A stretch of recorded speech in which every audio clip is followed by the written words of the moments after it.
I was born into the universal healthcare system, the NHS. It has never worked a single year in its entire history. It's been faced with the massive big long waiting lines all the way throughout the 1950s right to this very date. It cannot cope within a 5 million populated country, and the NHS in Scotland, they've tried to paint the NHS as the greatest healthcare system in the world, and when you pull them up and say that it's failing, they then contradict themselves. They concede that it is failing, but then they use the excuses to say that the NHS has just, been underfunded, which is simply not true, because I've pointed out before that the NHS budget has been increasing continuously year in, year out. You can hear certain contradictions. Just listen to this argument. Classical liberals, social liberals, conservatives, and libertarians all consider free or highly open, competitive markets to be the best way to efficiently distribute resources in society. And they're correct. But unlike most other goods and services, healthcare has some unique facets that result in a highly competitive market not actually creating the best healthcare system through those competitive forces. The nature of the healthcare market means that, unlike a lot of other markets, a purely deregulated, no-government version of it is not functional. So he contradicts himself. He acknowledges that the free market's the most efficient way of how you allocate resources because of the information of profits and losses, the information of prices being able to freely fluctuate. These price signals are what enable such efficiency. In the absence of that, you end up with resource misallocation. Again, that is what the economic calculation problem is all about. So this is the issue, because his contradiction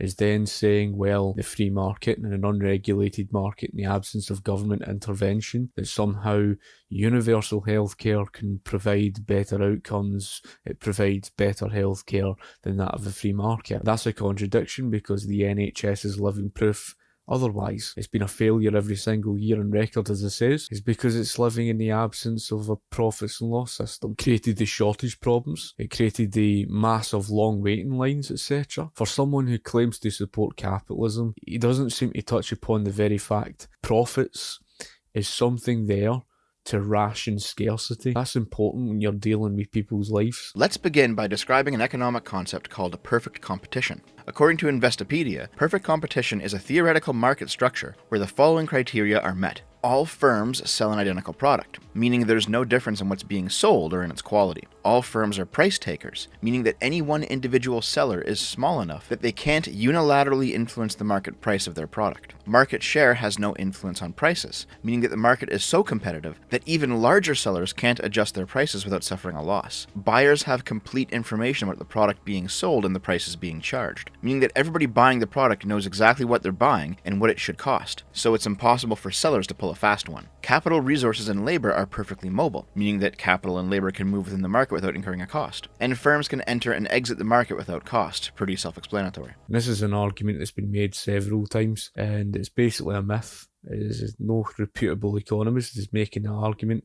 Even in the argument today with free trade, economists, especially of the Austrian school, it's to do with the law of comparative advantage. We're not basing things on anything to do with, perfect competition. And even when you're talking about that to do with healthcare, of course, he does touch upon this. It doesn't, it's no such thing in this real world. However, the problem with his argument, he then says this. I should make it clear at this point that perfect competition does not and cannot actually exist in the real world. There is no market that, if left to its own devices, would naturally reach a state of perfect competition.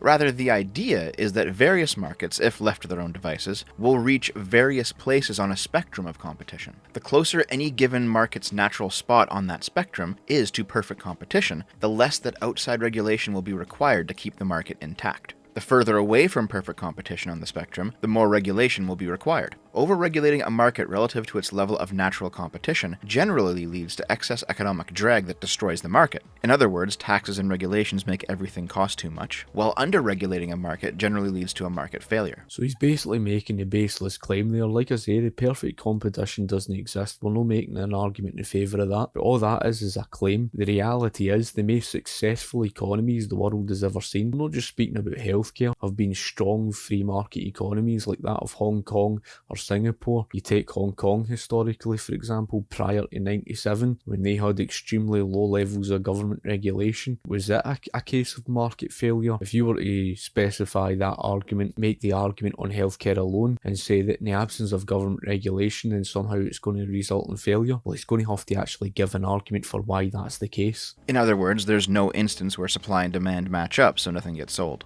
So with all of this in mind, let's consider the healthcare market. Using these 4 points, how close is it to perfect competition? Well, 1, are the products homogeneous? As in, are healthcare products indistinguishable from one another? The answer is obviously no. Every health problem has a different solution. There's not one cure for everything. Even within the realm of one disease, there may also be multiple treatments. Additionally, healthcare is constantly changing, with new medicines, new surgeries, and new forms of therapy appearing constantly. Not only that, but individual actors often perceive healthcare in a specific, particular manner. Never mind the fact that the NHS is faced with the shortage of medical staff and the shortage of hospital beds, etc., the long waiting lines, etc. But the NHS can't cure everything. It can't do everything. So there are specific things, and there's an example where there's a guy that I spoke to. He would get the access to what he needs in the United States of America, but such treatment is not available here in the NHS. Never mind all the rest of the inefficiency and surplus-based problems, etc. Isn't exactly this utopia that they try to paint it to be? Like I say, the long waiting lines, you're going to be faced with a very serious problem, and it's your luck whether you get access or not. How about point 2? Are all actors price takers? As in, no individual actor can affect prices, meaning buyers can't bargain any lower and sellers can't bargain any higher because price equilibrium has already been reached. Again, the answer is obviously no. Healthcare providers have a lot of influence to set prices in the market. There's a number of reasons for why this is the case. One is the inelastic demand for healthcare. So his argument to say that healthcare is inelastic is irrational, because you've got to acknowledge the fact that scarcity is part and parcel of economic reality, and it's not something you can just wish away, and I'm pretty sure that SFO would acknowledge that fact. And if you're saying that healthcare is inelastic, what does that mean? It means that it's somehow of an exception to the laws of supply and demand. What it's basically saying is, it's trying to say that demand just doesn't change. Well, actually it does. That's the very reason why when the NHS came around and they imposed the so-called free at the point of use, what's he trying to say? Does he try to say that demand didn't change? Of course it did. One of the most common problems that the NHS has been faced with, and they'll never get rid of that problem. The reason why they'll never get rid of that problem is because they don't want to get rid of the free at the point of use. Again, you can't operate something efficiently without profits and losses, that without prices, you can't ration scarcity. Just like that of, Thomas Sowell. And he explains how a 12-year-old lassie was being seen to before just to get a boob job.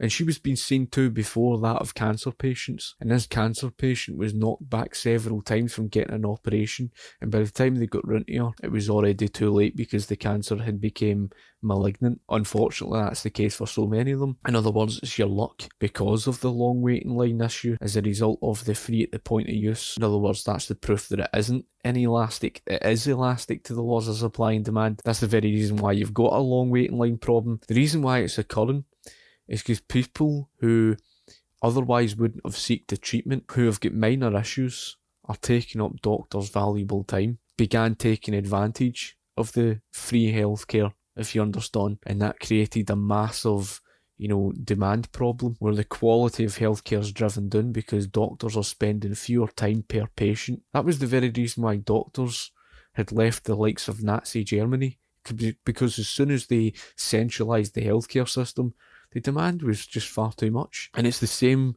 with the hospital bed shortages. In other words, patients are basically being rushed out to be replaced by other patients to fill up the hospital beds because there's a hospital bed shortage problem. What if they've got serious issues? They're not getting the proper care because of the fact that there's no something there of a price structure to ration scarcity, and that's the purpose of prices. It's no different with anything else. That's the reason why you've got profits, not just for the sake of allocating resources efficiently to the correct parts of the market, but it's also there to ration what is scarce. The higher price is going to ration that to the correct type of people. So those who have got greater urgent needs, the NHS, you might be faced with, pot luck that you might get an operation or whatever. However, there are thousands of others who are left in a long waiting list. If the NHS in Scotland's a devolved issue in a 5 million populated country, the NHS can't cope with, how the hell is it going to cope in a country with 300 million people. Don't even bother pointing to the Scandinavian countries who have got the exact same problems, contradicting the very narrative to say that healthcare is inelastic. If healthcare was inelastic, demand would have stayed the same, but as soon as the free at the point of use was imposed, people who were otherwise not really needing the treatment were taking up doctors' valuable time. Now, you might object here. You might say, well, if somebody wanted to charge me too much for a cure, I'd shop around for a lower price. And that might work to a limited extent. But that leads to the second reason as to why some actors are price takers and some aren't.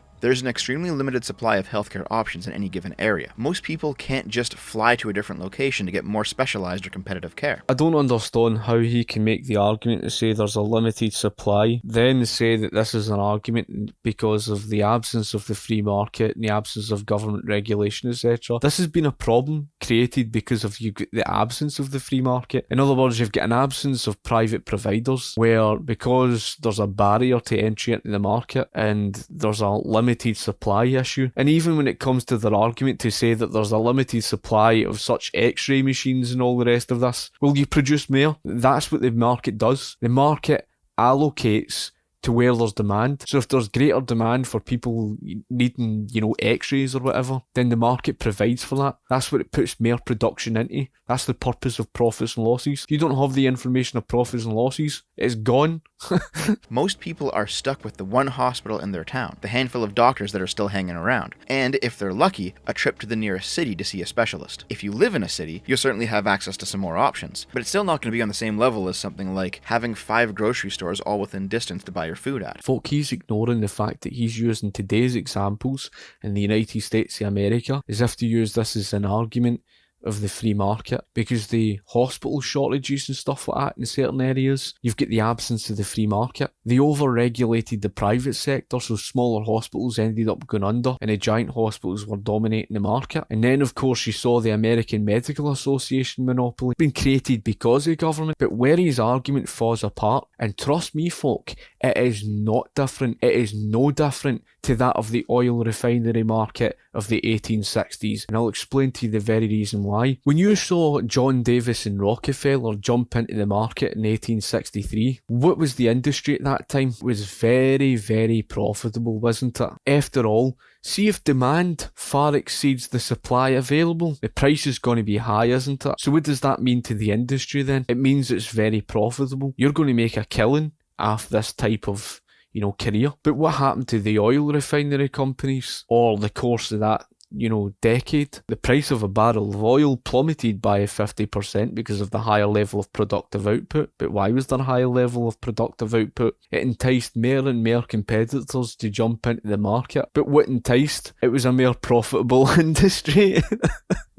The point being, folk, in a free market, there is no barrier to entry into the market. There is no barrier. It's a free market. In that scenario, the what-if scenario, let's say demand, for whatever reason being, did far exceed the suppliers available. Let's say there was a shortage of suppliers and healthcare was very expensive. But since it's so expensive, that it's a very profitable industry and it's going to entice more and more competition to flood the market. In terms of the supply of suppliers, ends up catching up with the demand, the price plummets.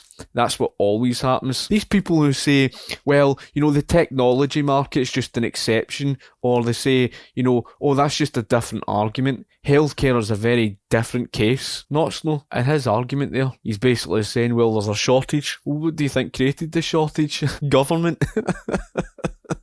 Third reason is because of patents. Patents are good. They allow inventors and discoverers of new products to profit off their hard work and not just have it stolen from them. But they also severely restrict the supply of some products. Consider that cancer cure again. If one doctor discovers the cure for cancer and patents it, he ends up holding a monopoly and can charge whatever he wants for that cure. And on some level, good for him. He put in the work of discovering it. So his assumption is that through that of an individual holding such a monopoly over a cure from the patent, is that this individual's somehow going to benefit for this, for restricting productive output. But the reality is, if everybody else is seeing falling prices and have got far, far cheaper prices, and let's say the demand far exceeds the supply of this cure available, and therefore the price ends up soaring out of control, all that's going to do is it's going to incentivise the consumers, the patients, that have got cancer. And since they're in a desperate state, they're going to be in high demand. Needing a major operation, they will jump at that opportunity. So demand is not going to go away for these other providers. These other providers do provide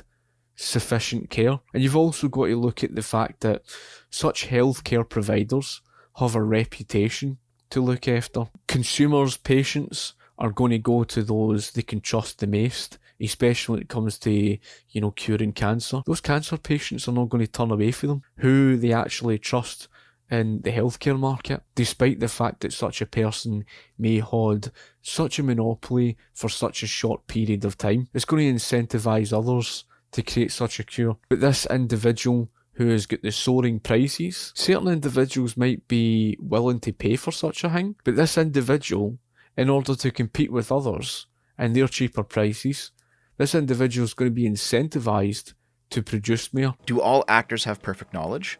Again, for the third time, absolutely not. Healthcare providers have a huge information advantage compared to patients, giving them ample opportunity to obscure the actual market price of any good or service. Again, this argument on perfect knowledge ignores the laws of comparative advantage, etc. Just because they had more knowledge about healthcare being the providers, he seems to think that they can somehow obscure the cost. But that completely ignores that competition exists. Since there's a high level of providers entering the market, they're incentivised to provide the best healthcare. They've got to uphold their reputation as a business, and saying that you can just obscure the price just isn't the case. No one, the consumer, is able to shop around for the cheaper cost. That isn't the case in the main American healthcare market. You've got a third party payer system where the cost is basically obscured for that of the consumer. 4. Do actors have entry or exit costs? Yes, they do. Beyond simply the cost of starting up a business, the regulatory cost of starting a healthcare business specifically is quite high. And to be honest, I'm kind of okay with that. Yes, the ANCAPs are correct that a healthcare market with no regulations would remove entry costs and probably lead to lower prices. That's true. But you know what else we'd see? Remember this quack from Red Letter Media fame who tried to sell this dumb roller device as a pain reliever so you could make an infomercial where he rolls it all over a naked lady? Yeah, this guy got absolutely fucked by healthcare related lawsuits for selling such an obviously fraudulent device. Pre-regulation, the amount of snake oil being peddled by less than reputable individuals was way higher. If you want to be sold pills that do nothing and devices that don't work for an illness you don't actually have, deregulation is the way to go. Again, folk, reputation comes into this. See, if a business person was to provide something for the market, the only way a business can make a profit is by providing for something that consumers are in demand of and actually satisfying consumers' needs and wants. See, if you're providing something to the market that's harmful, that has no use, that doesn't do anything, especially when you're dealing with people's health. If it doesn't do anything, the patient is obviously going to know and realise, down the road that it's not working. What's the patient going to do? Their demand's going to fall. That business is going to face damage to its reputation, because if you're providing such a thing that does absolutely nothing to people, what do you think the patient's going to do? The patient's going to turn and basically say to their doctor, it's not working. I still feel, effects. You could say, well, the person just gets away with scamming them. No, they don't, because they've got a reputation to look after in the face of fierce competition. So what do you think that person's going to do? They're going to go elsewhere. And you think you need government regulation to try and solve that problem? How are you solving the problem through government's regulation? By hindering the market? By basically doing exactly what led to the soaring American healthcare costs? Federal involvement in Canadian healthcare basically amounts to a legal requirement that the provincial government implement a universal health insurance plan. Everything else is left to the provinces. It's funny, if you ask your average American socialist the question, do you want Canadian-style healthcare? They'll overwhelmingly say yes. The universal health insurance argument, where people think that means it's, somehow cheaper, is the very reason why our cost of living is through the roof. Simply because of having to pay for all these so-called free things and the universal this and universal that. Your argument falls apart because the very reason why your health insurance costs have soared out of control is purely because they've tried to introduce insurance for absolutely bloody well everything. Health insurance is for the right type of jobs, in terms of major operations, etc. To use the health insurance argument based on your main American healthcare market, you've not got a leg to stand on. If you were to turn to that of direct primary care, where they removed 80% of the health insurance. And they're seeing, the prices plummeting of health insurance. That's because demand has fallen. That's because most people's healthcare needs and wants can be provided without the health insurance. So therefore, as a result of demand being alleviated from the health insurance, the cost of healthcare has plummeted. And for some odd reason, to try and solve the problems, universal health insurance, and people try to say, it's more affordable. They're paying for it elsewhere in the economy. Just to clarify here, single-payer healthcare refers to systems where hospitals and clinics are privately owned, where doctors can work for themselves or work for others, but the bill is paid for by the state's health insurance program. That's the single entity that pays. While multi-payer refers to systems that have a number of different insurance programs, both private and state. What he's ignoring is the important point of competition involved within that of the private insurance. So in other words, for example, you could look at the airline industry, where basically if such a private provider of insurance, so many accidents occur, so many people losing their life, and there was such negligence from that of such private insurance companies or whatever, let's say their reputation plummeted, that's going to cost their business very heavily. Their reputation is going to plummet and they're going to lose so many of their customers to their competition. Whereas see, when it comes to government, it takes no accountability. There's no competition. You can forget about reputation. It holds a monopoly. It doesn't care. There's a wealth of data from the OECD as well, comparing the healthcare for multiple different nations, and on average, countries with some form of universal healthcare system are able to match or exceed America on pretty much everything. But that's in the absence of a free market. It was faced with the American Medical Association monopoly, the third-party payer system, the over-regulation of the private sector. In other words, as a result of government creating a monopoly in the background in the hands of third parties over cost as a result of the third-party payer system, that's what enabled the private pharmaceutical companies to get away with that of the very issue over the collusion. You've been faced with such a problem of such negligence due to soaring costs as a result of government. It's practically government controlled. Government spends more in the healthcare system than countries like France, etc. You're making it sound as if to say the United States of America has got somehow of a free market healthcare system in the main American healthcare market, when it's no. Why don't you compare the direct primary care model to the main American healthcare market? Of course you wouldn't do that because you're not even aware of it. Another libertarian criticism is that the less regulated, more profit-driven system of the United States gives them an advantage when it comes to research and development of new drugs and practices. A more profit-driven system can lead to more innovation, and healthcare is no exception. But I'm not sure how much of that is actually a contributing factor here. America does produce a lot of innovation, don't get me wrong, but a 2010 study in the American Journal of Public Health found that while America does produce a huge amount of innovation in healthcare, it's proportional to America's GDP and the amount of money America spends on healthcare. The same study also notes that countries with more regulation still produce as much innovation proportionally. So the fear that America might lose its competitive edge if it adopts a single-payer system may be unfounded. So the problem he's ignoring is the fact that these other countries, like the Scandinavian countries for example, are free riding off the back of the United States, who's basically paying for all their medical discoveries, etc. And I do agree with his argument. Yes, the United States is paying a lot more on healthcare, but he's ignoring the very fact that this is a problem that's been created as a result of the absence of the free market. If you were to turn to that of a mere free market model, is he honestly trying to tell you that the healthcare costs would be anywhere near the same? Even if that precludes the option for private investment. There's a couple of reasons for this.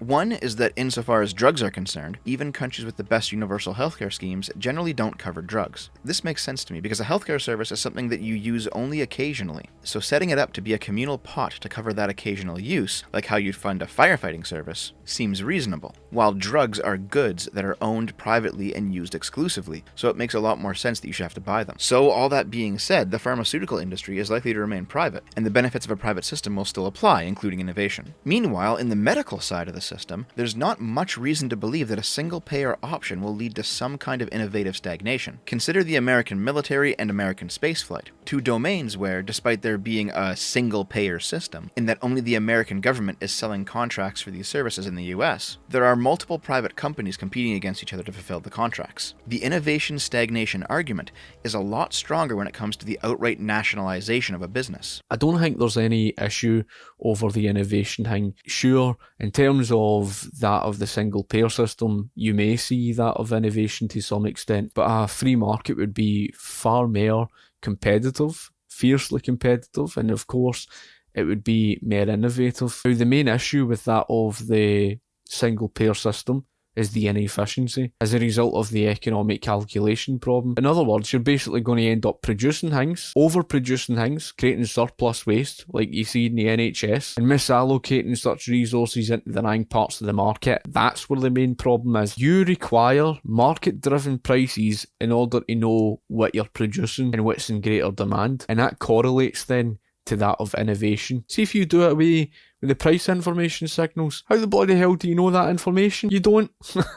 Another common criticism is efficiency of cost, which is different than the efficiency of service discussion we had earlier. And on this point, there is no argument. We've all seen those ridiculous bills that go viral on social media where people end up paying tens of thousands of dollars just to have a kid at a hospital in the States. I don't understand why he's going on about the main American healthcare market again with regards to the cost, because completely irrational. It doesn't make rational sense because of the fact that it's not a capitalist system. If he's going to critique a free market, he's going to have to use a free market as an example to say, oh, here's why we need single payer healthcare. If you were to look at the secondary healthcare market, which he's probably not even aware of, which is the direct primary care model, right? There was a patient who was accidentally put through the normal health insurance for basically blood works, right? She was put through the normal health insurance by accident, and the price came out at $1,028. See, when he discovered that accident had occurred, he reran it back through the direct primary care model. What did the cost come to?